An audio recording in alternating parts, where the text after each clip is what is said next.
अगर मैं कहूँ जेई मेंस 2025 का ये क्वेश्चन जेई एडवांस के लिए भी बहुत इंपॉर्टेंट है, तो शायद तुम्हें एक बार के लिए लगेगा कि ऐसा कैसे हो सकता है, पर ऐसा हो सकता है क्योंकि रिसेंटली 1-2 साल के अंदर जेई एडवांस ने स्टैटिस्टिक्स को अपने सिलेबस में इंक्लूड किया है और 2 साल से हर बार स्टैटिस्टिक्स से क्वेश्चन आ रहा है और क्वेश्चन बेटर ही होता जा रहा है।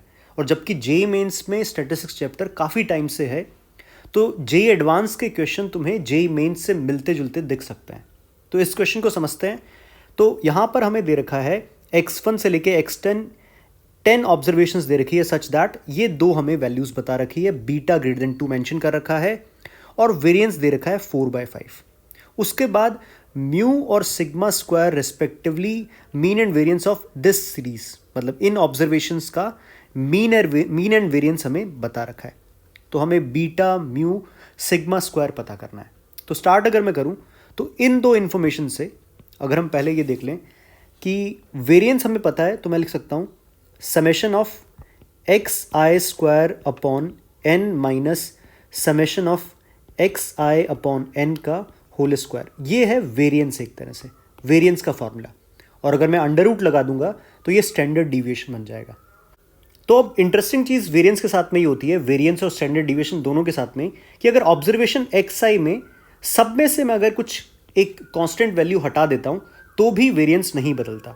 तो यहां पर जो इन्फॉर्मेशन मेरे पास में है summation x I minus beta का स्क्वायर और summation of X I minus 2, इसका यूज करके अगर मैं वेरिएंस लिखूं तो मैंने लिखा summation of X I minus beta square divided by 10 minus summation of X I minus beta divided by 10 का होल स्क्वायर। ये मुझे दे रखा है 4/5। अब ध्यान से देखो, summation of X I minus beta whole square तो हमें पता है, ये हमें पता करना है। तो इसके लिए एक चीज़ समझते हैं हम। Summation of X I minus 2 को मैं लिख सकता हूँ summation of X I minus 2 into 10, और ये हमें दे रखा है 30। तो यहाँ से समेशन ऑफ एक्स आई आ जाएगा 50। ये हमें समझ में आ रहा है। ऑब्वियसली मैं 10 टर्म्स के ही सम की बात कर रहा हूँ।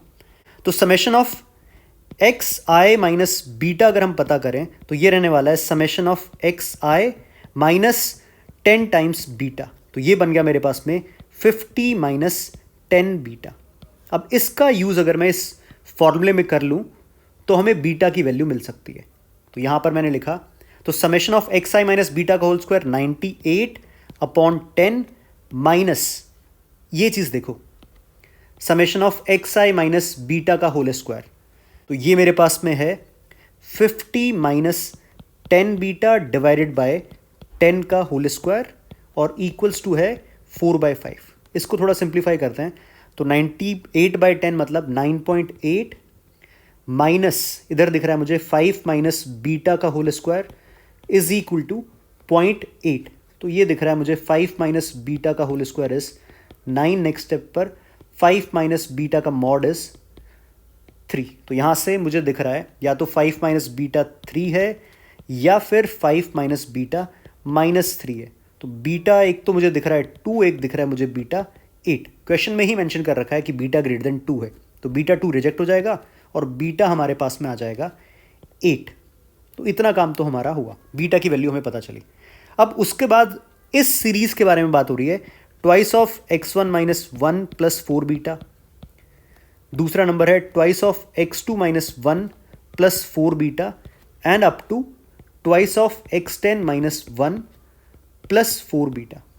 तो पहले अगर मैं इसका मीन पता करूं तो मीन, तो अगर हम समझें मीन की प्रॉपर्टी से, मीन मेंशन इन्होंने किया है म्यू से। तो ध्यान से देखो, एक्स आई, x1, x2, x10, इनका मीन कितना आया हमारे पास में, ये हमें पहले से पता है। Summation of X I by 10 हमें दिख रहा है 50/5 मतलब 5, ये हमें पता है। यहाँ पे हमने फाइंड भी किया था समेशन ऑफ एक्स आई, ये रहा 50।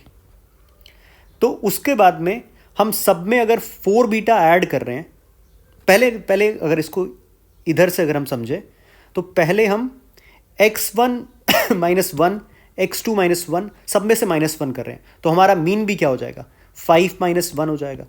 उसके बाद सबको हम 2 से मल्टीप्लाई कर रहे हैं, सबको 2 से मल्टीप्लाई कर रहे हैं, तो हमारा मीन भी क्या हो जाएगा, 2 से मल्टीप्लाई हो जाएगा।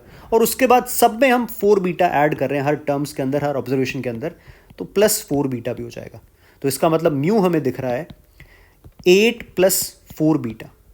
अब 8 प्लस 4 बीटा, बीटा हम फाइंड कर चुके हैं 8 है, तो 32 प्लस 8 ये आ जाएगा 40। तो हमने म्यू पता कर लिया। अब हमें पता करना है नई ऑब्जर्वेशन का वेरिएंस। नई ऑब्जर्वेशन का वेरिएंस अगर हम पता करें, जिसको सिग्मा स्क्वायर से मेंशन भी कर रखा है, तो देखो इन ऑब्जर्वेशंस का x1 x2 x10 का वेरिएंस दिया हुआ है, हमें फाइंड किया है हमने 4/5। इनफैक्ट 4/5 गिवन था वेरिएंस इन ऑब्जर्वेशंस का। तो अब हमें सबसे पहले तो करना है इसमें से 1 माइनस करना है।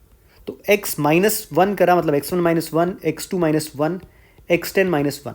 ऐसा करने के बाद भी वेरिएंस क्या रहेगा, 4/5, क्योंकि वेरिएंस और स्टैंडर्ड डिविएशन ओरिजिन शिफ्टिंग, मतलब कुछ ऐड सब्ट्रैक्ट कर देने से ऑब्जर्वेशंस में बदलता नहीं है।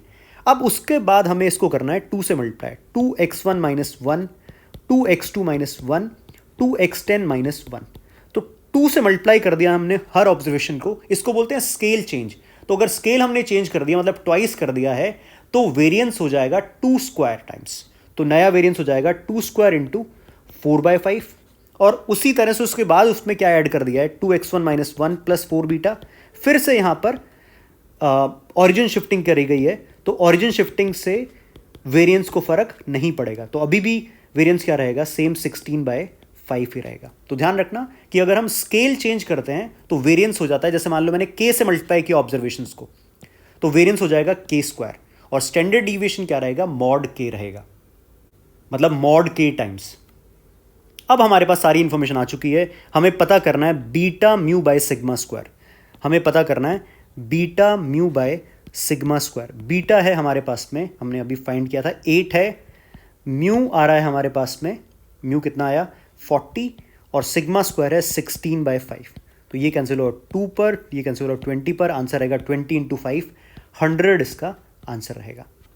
तो ये क्वेश्चन थोड़े लेंदी तो जरूर होते हैं स्टैटिस्टिक्स के, पर अगर तुम जे एडवांस पर फोकस करते हो तो ये क्वेश्चन बहुत इंपॉर्टेंट है, क्योंकि ऑलमोस्ट शॉर्ट है कि ऐसे क्वेश्चन तुम्हें जे एडवांस में दिखेंगे और थोड़ा टाइम लेके तुम्हें इसको सॉल्व करना होगा।